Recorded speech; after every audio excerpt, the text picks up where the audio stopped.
Bihar APU exam के perspective से हमको मेजर लॉ पेपर को और माइनर लॉ पेपर को दोनों को अच्छे से समझना है। स्टूडेंट, मैं बार बार बोल रहा हूं कि गलती कर देते हैं कि वो मेजर लॉ पेपर पे अच्छे से फोकस करते हैं, करना भी चाहिए, लेकिन माइनर लॉ पेपर को सीरियसली नहीं लेते हैं, जिसके कारण क्या होता है कि नंबर जो स्टूडेंट्स को आना चाहिए जितना उतना नहीं आ पाता है, और जिसके कारण संभावना हो जाता है कि उनका सिलेक्शन हो नहीं पाता है।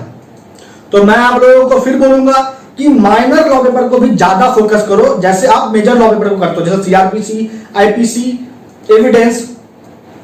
हम लोग बिहार एपीयू एग्जाम के दृष्टिकोण से बात करें तो हम लोगों ने आर्म्स एक्ट को पूरे एक्ट को कवर कर लिया है, हम लोगों ने पॉक्सो एक्ट को भी कवर कर लिया है, हम लोगों ने डॉरी प्रोहिबिशन एक्ट को भी कवर कर लिया है, साथ ही साथ हम लोगों ने प्रिवेंशन ऑफ करप्शन एक्ट को भी कवर कर लिया है।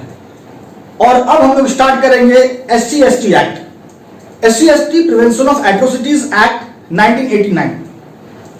आज का जो एपिसोड है एससी एसटी एक्ट का इंट्रो पार्ट है। आज हम लोग समझेंगे कि हमें एससी एसटी एक्ट से क्या क्या जानकारी मिलती है, ये एक्ट क्यों बना, इस एक्ट का क्या विशेषता है, सैलिएंट फीचर्स है, इस एक्ट में कितने सेक्शंस ओरिजिनली थे, अब कितने हैं, इस एक्ट में रूल्स भी पढ़ना है, इस एक्ट में शेड्यूल है।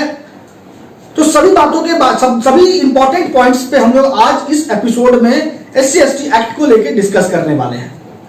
तो हेलो दोस्तों, मैं हूं आप लोगों का होस्ट एंड दोस्त सोनू कुमार शाह, और आज के एपिसोड को हम लोग शुरू करें उसके पहले अगर आप अभी तक हमारे चैनल पर नए हो तो इंतजार मत करो, जल्दी से जाओ, नीचे आपको दिखेगा रेड कलर का सब्सक्राइब बटन, आप उस पर क्लिक करो, चैनल को सब्सक्राइब जरूर करो, बेल आइकन दबाओ ताकि डेली लेक्चर आपको मिल सके।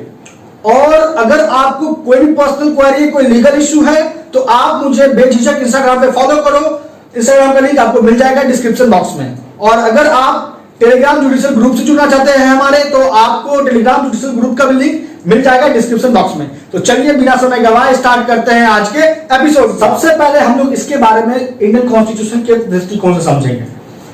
इंडियन कॉन्स्टिट्यूशन में पार्ट 16 स्पेशल प्रोविजंस बताता है शेड्यूल कास्ट, शेड्यूल ट्राइब के रिस्पेक्ट में, और ये जो शेड्यूल कास्ट होते हैं इनको डिफाइन किया गया है इंडियन कॉन्स्टिट्यूशन के आर्टिकल 341 में, और शेड्यूल ट्राइब को डिफाइन किया गया है 342 में, और साथ ही साथ आर्टिकल 366 क्लॉज 24 में शेड्यूल कास्ट और शेड्यूल ट्राइब को 25 क्लॉज आर्टिकल 366 में डिफाइन किया गया है। डिफाइन कुछ इस प्रकार किया गया है कि हम उन लोगों को मानेंगे शेड्यूल कास्ट या शेड्यूल ट्राइब जिनको प्रेसिडेंट बाय ऑर्डर डिक्लेयर करेगा कि हाँ इस पार्टिकुलर कम्युनिटी के लोग को ही शेड्यूल कास्ट मानेंगे, तो उस कम्युनिटी के लोग को ही शेड्यूल कास्ट मानेंगे या शेड्यूल ट्राइब मानेंगे। स्पेसिफिकली नहीं बताया गया कि हाँ ये वर्ग के लोग शेड्यूल कास्ट होंगे, ये वर्ग के लोग शेड्यूल ट्राइब होंगे, ये छोड़ दिया गया है प्रेसिडेंट के ऑर्डर पे।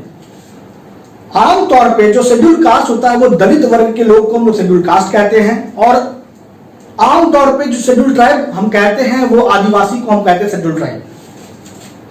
तो ये हो गया इंडियन कॉन्स्टिट्यूशन के पर्सपेक्टिव में कुछ महत्वपूर्ण बातें शेड्यूल कास्ट और शेड्यूल ट्राइब को लेकर। अब यहां पे बात करते हैं इस एक्ट के बारे में, क्योंकि पढ़ना आपको इस एक्ट को है। मैं आज आपको कुछ इंट्रो पार्ट बताऊंगा, बाकी के एपिसोड में आपको हर एक सेक्शन को तो डील करना ही है। टोटल 23 सेक्शंस है, इन सभी को डील करना है। मैं एक एक करके एक एक सेक्शन को बताऊंगा, तो काफी ध्यान से लेक्चर को देखना आप लोग, काफी इंपॉर्टेंट है बिहार एपीयू एग्जाम के रिस्पेक्ट में। तो ये एक्ट बना कब? तो ये एनेक्ट हुआ है 9 सितंबर 1989 को, और जब ये एक्ट बना था तो इस एक्ट में टोटल जो सेक्शन था वो था 23, लेकिन आज के डेट में इस एक्ट में टोटल सेक्शन है 26, क्योंकि नए सेक्शंस जोड़े गए हैं, जैसे 14A, 15A, 18A। इस एक्ट के साथ आपको रूल्स भी पढ़ना है। Schedule caste, schedule tribe prevention of atrocities rule जो नोटिफाइड हुआ है बाय प्रेसिडेंट, किस डेट को नोटिफाई हुआ है ये रूल्स? तो वो है 31 मार्च 1995। राइट डाउन कर लो आप, काफी इंपॉर्टेंट है। टोटल रूल्स जो इस एक्ट में है, माफ कीजिए, जो total rules schedule caste, schedule tribe prevention of atrocities rules में दिए गए हैं टोटल नंबर ऑफ रूल वो है ओरिजिनली 17 था और आज की डेट में 18 हो गया है। अब आते हैं कुछ महत्वपूर्ण बातें जो हमें जाननी है इस एक्ट को लेके। आप लोग सभी जानते हैं इस एक्ट का निर्माण हुआ ही क्यों। तो इस एक्ट का निर्माण इसलिए हुआ है कि जो एक्सप्लॉयटेशन होता आ रहा था सदियों से शेड्यूल कास्ट शेड्यूल ट्राइब्स पे, आप कह सकते हो पिछड़े वर्ग के लोगों पे, मुख्यतः इन दो समुदाय के लोगों पे, इस अत्याचार को रोकने के लिए ही इस एक्ट का निर्माण हुआ है। तो इस एक्ट में महत्वपूर्ण क्या क्या बातें हैं जो आपको जाननी है। तो सबसे पहला पॉइंट आप लिखो कि इस एक्ट में टोटल जो ऑफेंस का जिक्र है वो है 22 और ये 22 अपराध जो होते हैं वो होते हैं नॉन एससी नॉन एसटी वर्ग के लोगों के द्वारा। और ये होते हैं किसके विरुद्ध है, किसको लेके होते हैं, तो एससी एसटी समुदाय के लोगों के रिस्पेक्ट में होते हैं। तो यहां पे विक्टिम पक्ष होता है एससी एसटी और यहां एक्यूज होता है नॉन एससी नॉन एसटी लोग, ये ध्यान रखना आप। उसके बाद इस एक्ट को बनाया गया कि जो शेड्यूल कास्ट शेड्यूल ट्राइब के जो वर्ग के जो लोग हैं उनका आत्मसम्मान को बचाया जा सके, उनको सामाजिक आर्थिक न्यायिक मिल सके, उनको समाज में एक इक्वलिटी का दर्जा मिल सके, उसको अनटचेबल्स के दृष्टिकोण से ना देखा जा सके, क्योंकि हमारा जो भारतीय संविधान है वो अनटचेबिलिटी पे प्रतिबंध लगाता है, प्रोहिबिट करता है, आर्टिकल 17, ये आप नोट करना। उसके बाद आप देखो यहां पे जो पॉइंट आपको याद रखना है वो है कि इस एक्ट के अकॉर्डिंग अगर कोई भी ऑफेंस हो गया तो उस अपराध को जल्द से जल्द डिस्पोज ऑफ करने के लिए स्पेशल कोर्ट का गठन किया गया है। स्पेशल कोर्ट वह कोर्ट होता है जो कोर्ट ऑफ सेशन होता है और यह प्रत्येक जिला में होता है।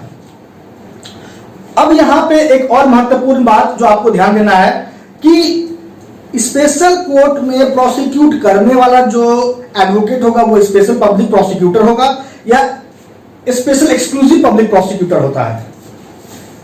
उसके बाद आपको जो महत्वपूर्ण बात इस एक्ट के बारे में जानना है वो ये है कि इस एक्ट में एंटीसेमेटरी बेल का कोई कॉन्सेप्ट नहीं। अगर कोई व्यक्ति इस एक्ट के अकॉर्डिंग आने वाले ऑफेंस का एक्यूज है तो उसको एंटीसेमेटरी बेल नहीं मिलेगा।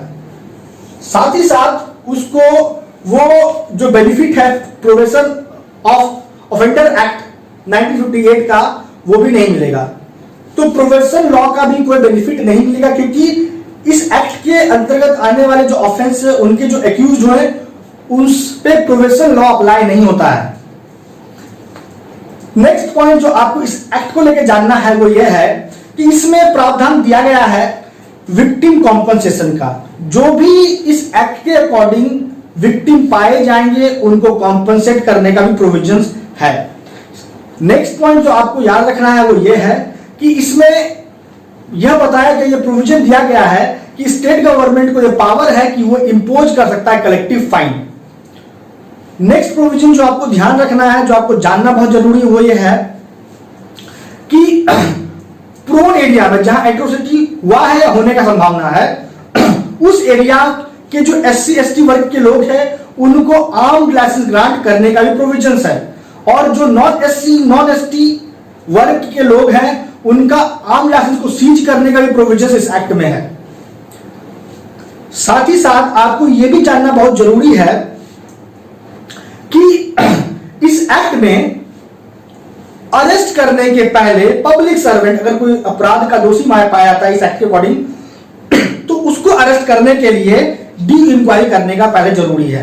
उसके बाद ही आफ्टर इंक्वायरी आप उसको पब्लिक सर्वेंट को अगर वो एक्यूज है इस एक्ट के अकॉर्डिंग तो आप उसको अरेस्ट कर सकते हैं। इस एक्ट में यह भी बताया गया है, यह भी प्रोविजन है कि अगर पब्लिक सर्वेंट अपने कार्य को करने में लापरवाही बरतता है तो उनको भी पनिश करने का प्रावधान है इस एक्ट में।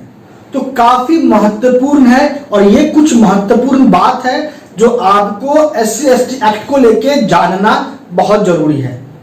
तो दोस्तों ये था intro part SC ST act का कि आपको एससी एसटी एक्ट में किन किन बातों पे जानकारी जरूरी है, किन किन बातों पे आपको महत्वपूर्ण बातों पे आपको जानकारी होनी ही चाहिए। अब हम लोग नेक्स्ट एपिसोड में यह समझेंगे कि हर एक सेक्शन क्या कह रहा है। मैं आपको तोड़ के बताऊंगा हर एक प्रोविजंस को, क्योंकि आपको हर एक प्रोविजंस को अच्छे से समझना बहुत जरूरी है तभी आप अच्छे से इसको डील कर पाओगे प्रीलिम्स और मेंस के एग्जाम में। तो दोस्तों मैं अंततः आप लोग से इतना ही बोलूंगा कि अगर आपको ये वीडियो अच्छा लगा है तो आप इसे लाइक जरूर कीजिएगा, अपने स्टडी ग्रुप में शेयर जरूर कीजिएगा और मुझे कमेंट करके जरूर बताइएगा, क्योंकि आपके लाइक से, शेयर से, कमेंट से बहुत मोटिवेशन मिलता है। और अगर आपको कोई भी पर्सनल क्वेरी है तो आप मुझे इंस्टाग्राम पे फॉलो जरूर करो। इंस्टाग्राम का लिंक आपको मिल जाएगा डिस्क्रिप्शन बॉक्स में। आप हमारे टेलीग्राम जुडिशियल ग्रुप से जुड़ना चाहते हो, आपको वहां पे एमसीक्यू मिलेगा और अलग अलग प्रकार से लॉ के रिस्पेक्ट में आपको जानकारी मिलते रहेगी। तो आप हमारे टेलीग्राम जुडिशियल ग्रुप को भी ज्वाइन करो, उसका भी लिंक आपको मिल जाएगा डिस्क्रिप्शन बॉक्स में। तो इसी के साथ दोस्तों आज के लिए इतना ही। आपका अब तक हमारे साथ बने रहने के लिए बहुत बहुत धन्यवाद।